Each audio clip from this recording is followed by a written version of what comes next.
আসসালামু আলাইকুম। সংবাদে আপনাদের সবাইকে স্বাগত জানাচ্ছি। আমি ফিরোজ তোহা। শুরুতেই সংবাদ শিরোনাম। বাংলাদেশের সর্বশেষ গুরুত্বপূর্ণ আপডেট সংবাদে আপনাকে স্বাগত। শুরুতেই সংবাদ শিরোনাম, এরপর বিস্তারিত। শুরুতেই জানিয়ে দিব, সরকার উৎখাতে চক্রান্ত, কারাগারে বসেই চলছে নানা তৎপরতা। কারাগার থেকে অন্তর্বর্তীকালীন সরকারকে উৎখাতে চক্রান্ত করেছেন সাবেক প্রধানমন্ত্রী, বেসরকারি শিল্প ও বাণিজ্য বিষয়ক উপদেষ্টা সালমান এফ রহমান, সাবেক আইসিটি প্রতিমন্ত্রী জোনায়েদ আহমেদ পলক সহ বিভিন্ন মন্ত্রী। এরপর জানিয়ে দিব, যাত্রীদের জরুরি বার্তা রেলপথ মন্ত্রণালয়ের। বেতনের সঙ্গে অবসর ভাতা দেয়া সহ বিভিন্ন দাবি পূরণ না হওয়ায় সোমবার মধ্যরাত থেকে কর্মবিরতিতে গেলেন বাংলাদেশ রেলওয়ে রানিং স্টাফরা। ফলে প্রাম্ভিক স্টেশন থেকে কোনো ট্রেন ছেড়ে যায়নি। এদিকে অধিভুক্ত 7 কলেজ চালানোর দক্ষতা ও লোকবল ঢাবির নেই। সরকারি 7 কলেজ চালানোর মতো প্রশাসনিক দক্ষতা, লোকবল ও আন্তরিকতা ঢাকা বিশ্ববিদ্যালয়ে নেই বলে মন্তব্য করেছেন বিশ্ববিদ্যালয়টিতে অধিভুক্ত কলেজগুলোর সাবেক সমন্বয়ক ও ঢাকা কলেজ ও কবি নজরুল কলেজের সাবেক অধ্যক্ষ অধ্যাপক আই.কে. সেলিমুল্লাহ খন্দকার। এরপর জানিয়ে দিব, সেবা না দিয়ে হাতে নিচ্ছে বছরে 22 কোটি টাকা। এদিকে যে কারণে নববর্ষের 27 দিন পর ডক্টর ইউনূসকে নরেন্দ্র মোদীর শুভেচ্ছা। বাংলাদেশের অন্তর্বর্তীকালীন সরকারের প্রধান উপদেষ্টা ডক্টর মোহাম্মদ ইউনূসকে ইংরেজি নববর্ষের শুভেচ্ছা জানিয়েছেন ভারতের প্রধানমন্ত্রী নরেন্দ্র মোদী। সোমবার 27 জানুয়ারি প্রধান উপদেষ্টার প্রেস উইং থেকে এই তথ্য জানানো হয়েছে। এবং সর্বশেষ জানিয়ে দিব, উত্তর গাজায় একদিনে ফিরছেন 3 লাখের বেশি ফিলিস্তিনি। যুদ্ধবিরতির পর ফিলিস্তিনের অবরুদ্ধ গাজার উত্তরাঞ্চলে সোমবার 27 জানুয়ারি ফিরছেন 3 লাখেরও বেশি ফিলিস্তিনি। গাজায় জনসংযোগ দপ্তর এক বিবৃতিতে এই তথ্য জানিয়েছেন। খবর আল জাজিরার। প্রিয় দর্শক, এতক্ষণ শুনছিলেন সংবাদ শিরোনাম, এরপর বিস্তারিত। তবে তার আগে বন্ধু জানিয়ে দিন আপনি কোন স্থান থেকে আমাদের সংবাদটি দেখছেন এবং শুনছেন। জানিয়ে দিন এই সংবাদ সম্পর্কে আপনার মূল্যবান মতামত। আর বন্ধু, আপনি যদি আমাদের চ্যানেলে নতুন হয়ে থাকেন তাহলে ভিডিওটি দেখতে দেখতে চ্যানেলটি সাবস্ক্রাইব করে রাখুন, যাতে করে আমাদের পরবর্তী সংবাদগুলো সবার আগে আপনার কাছে পৌঁছে যায়। এবারে বিস্তারিত। নেত্রীর বার্তা অনুযায়ী প্রস্তুত থাকুন, সালমান এফ রহমান। সরকার উৎখাতে চক্রান্ত, কারাগারে বসেই চলছে নানা তৎপরতা। কারাগার থেকেই অন্তর্বর্তীকালীন সরকারকে উৎখাতের চক্রান্ত করছেন সাবেক প্রধানমন্ত্রী, বেসরকারি শিল্প ও বাণিজ্য উপদেষ্টা সালমান এফ রহমান, সাবেক আইসিটি প্রতিমন্ত্রী জোনায়েদ আহমেদ পলক সহ বিভিন্ন মন্ত্রী। আদালতে এসে সরকারের বিরুদ্ধে সাবেক প্রধানমন্ত্রী শেখ হাসিনার বার্তা অনুসারে সবাইকে প্রস্তুত থাকতে নির্দেশনা দেন সালমান এফ রহমান। অন্যদিকে কারাগার থেকে টিস্যু পেপারে লিখে আইনজীবীর মাধ্যমে গোপন বার্তা দেন পলক। বৈষম্যবিরোধী ছাত্র আন্দোলন কেন্দ্রিক হত্যা ও হত্যা চেষ্টার বিভিন্ন মামলায় গ্রেপ্তার দেখাতে সোমবার সকালে সালমান এফ রহমান, জোনায়েদ আহমেদ পলক সহ 10 জনকে কারাগার থেকে আদালতে হাজির করা হয়। বাকিরা হলেন সাবেক আইনমন্ত্রী আনিসুল হক, সাবেক সমাজকল্যাণ মন্ত্রী রাশেদ খান মোমেন, সাবেক তথ্যমন্ত্রী হাসানুল হক ইনু, সাবেক আইজিপি চৌধুরী আবদুল্লাহ আল মামুন, দেশ টিভির ব্যবস্থাপনা সম্পাদক আরিফ হাসান, সাংবাদিক ফারজানা রূপা, শাকিল আহমেদ ও পল্লবী থানার 15 নং ওয়ার্ড আওয়ামী লীগ সাবেক শিক্ষা বিষয়ক সম্পাদক আব্দুল মালেক। এদিন সকাল 9টা 57 থেকে 10টা 22 পর্যন্ত ধাপে ধাপে আদালতের হাজতখানা থেকে এই 10 আসামিকে ঢাকার মেট্রোপলিটন ম্যাজিস্ট্রেট সাইফুজ্জামানের এজলাসে তোলা হয়। কাঠগড়ায় আসা মাত্রই আসামিদের আইনজীবীরা তাদের কাছে চলে আসেন। তখনও বিচারক এজলাসে এসে শুনানি শুরু করেননি। এই সুযোগে সালমান এফ রহমানের কাছে তার আইনজীবী গোলাম মোন্তাজা ও মুকুল সহ আরও কয়েকজন হাজির হন। মোন্তাজাকে কাছে ডেকে তিনি বলেন, শ্রমিকদের কি খবর? এরা কি করতেছে? সরকার 40,000 শ্রমিকের চাকরি খেয়েছে, 10,000 শ্রমিক মাঠে নামলেই তো হয়। আমি চাইছিলাম কোম্পানিটা চালানো হোক, এখন দেশের যে অবস্থা। এ সময় সালমান এফ রহমান আইনজীবীদের কাছে দেশের পরিস্থিতি সম্পর্কে জানতে চান।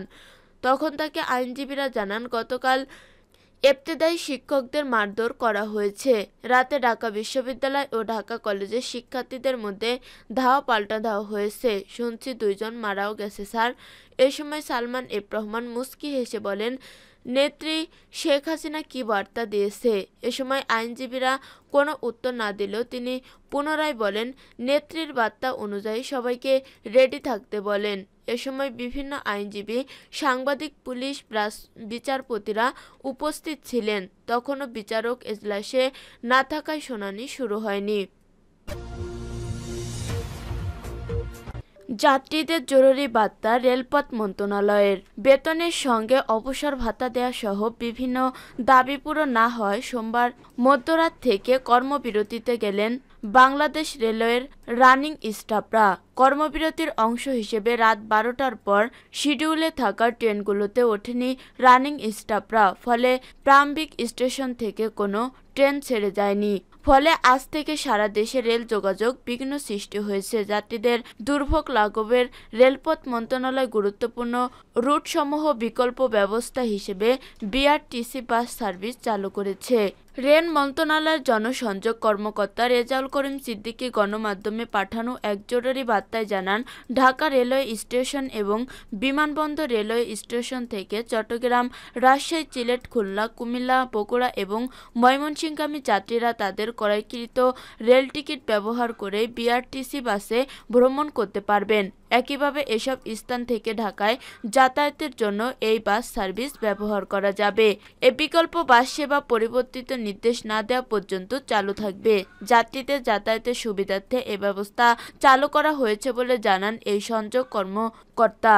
উল্লেখ্য, মূল বেতনের সঙ্গে রানিং অ্যালাউন্স যোগ করে পেনশন এবং আনুষঙ্গিক সুবিধা দেওয়ার বিষয়ে জটিলতা নিরসন না হয় কর্মবিরতিতে গেছেন বাংলাদেশ রেলওয়ে রানিং স্টাফরা।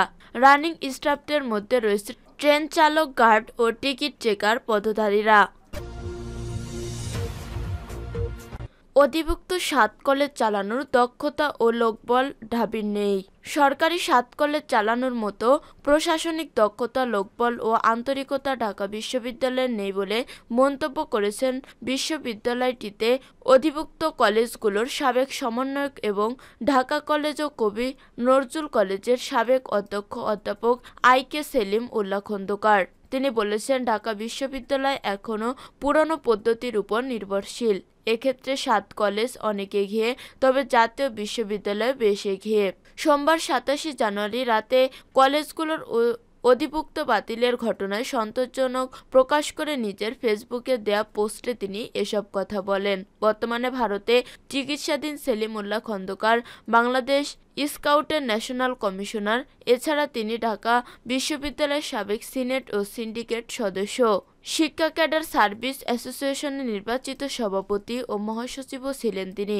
অধ্যাপক আইকে সেলিম উল্লাহ খন্দকার তার ফেসবুক পোস্টে লিখেছেন, অবশেষে ঢাকা বিশ্ববিদ্যালয়ের অধিভুক্ত হতে বের হলো ঢাকার সরকারি 7টি কলেজ। আলহামদুলিল্লাহ, ঢাকা বিশ্ববিদ্যালয় আমার বিশ্ববিদ্যালয়। তবুও বলতে বাধ্য হচ্ছি, অধিভুক্ত সরকারি 7 কলেজ অর্থাৎ 2 লক্ষের অধিক শিক্ষার্থী চালানোর মতো প্রশাসনিক ও আধুনিক কারিগরি দক্ষতা ও লোকবল ঢাকা বিশ্ববিদ্যালয়ের নেই, আন্তরিকতাও নেই। তারা এখনও পুরনো পদ্ধতির উপর নির্ভরশীল।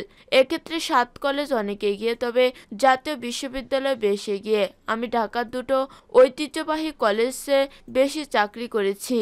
ঢাকা কলেজ 1841 আর কবি নজরুল সরকারি কলেজ 1874। এ দুটো কলেজের অধ্যক্ষ ছিলাম। তাই এই দুটো কলেজের কথাই বলি। অনলাইন ভর্তি, ক্লাস, পরীক্ষা কার্যক্রম, আর্থিক লেনদেন, ডাটাবেস ও অভ্যন্তরীণ পরীক্ষার ফলাফল নির্ণয়ে অস্বাভাবিক অগ্রগতি করেছে। আমি ঢাকা কলেজ ও কবি নজরুল সরকারি কলেজের অধ্যক্ষ ছিলাম, 7 কলেজের সমন্বয়ক ছিলাম, বিশ্ববিদ্যালয়ের সিনেট ও সিন্ডিকেট সদস্য ছিলাম, শিক্ষা ক্যাডার সার্ভিস অ্যাসোসিয়েশনের নির্বাচিত সভাপতি ও মহাসচিব ছিলাম। অনেক কিছু কাছে থেকে দেখেছি। সেবা না দিয়ে হাতিয়ে নিচ্ছে বছরে 22 কোটি টাকা। সিলেটের তামাবিল স্থলবন্দরে চলছে তুগলকি কাণ্ড। স্থলবন্দর কর্তৃপক্ষ আইনের দোহাই দিয়ে পণ্য লোড আনলোডের সেবা না দিয়েই ব্যবসায়ীদের কাছ থেকে হাতিয়ে নিচ্ছে মোটা অঙ্কের টাকা। এই টাকার প্রায় অর্ধেক পান লোড আনলোডের জন্য বন্দর কর্তৃপক্ষের সঙ্গে চুক্তিবদ্ধ ঠিকাদার। যদিও ঠিকাদারের কোনো প্রতিনিধি বা শ্রমিক কখনো ছিল না বন্দরে। ব্যবসায়ীরা নিজেদের শ্রমিক দিয়েই পণ্য লোড আনলোড করে আসছে। আবার এর জন্য বন্দর কর্তৃপক্ষকে প্রতি টনে তাদের প্রায় 146 টাকা ফি দিতে হচ্ছে। স্থল বন্দরের হিসাব অনুযায়ী শুধুমাত্র 2023 থেকে 24 অর্থ বছরে প্রায় 15 লাখ টন পাথর আমদানি থেকেই লেবার হ্যান্ডলিং ফি বাবদি 22 কোটি টাকা স্থল বন্দরকে পরিশোধ করেছে ব্যবসায়ীরা। কোনো সেবা না দিয়েই কেবল বন্দরের সঙ্গে চুক্তি থাকায় 10 কোটি টাকা হাতিয়ে নিছে ঠিকাদার খুলনার হোসনিয়ারা এন্টারপ্রাইজ। 2017 সালে স্থল বন্দর কার্যক্রম শুরুর পর থেকেই এমন কাণ্ড চলমান থাকলেও এতদিন কেউ মুখ খোলেনি। কারণ হিসাবে ব্যবসায়ীরা বলেছেন, তামাবিল পাথর আমদানি গ্রুপের নেতৃত্বে ছিল বিতর্কিত আওয়ামী লীগ নেতা লিয়াকত আলী। তার সঙ্গে ঠিকাদারের আঁতাত থাকায় কেউ কথা বললেই নানাভাবে নাজেহাল করা হতো।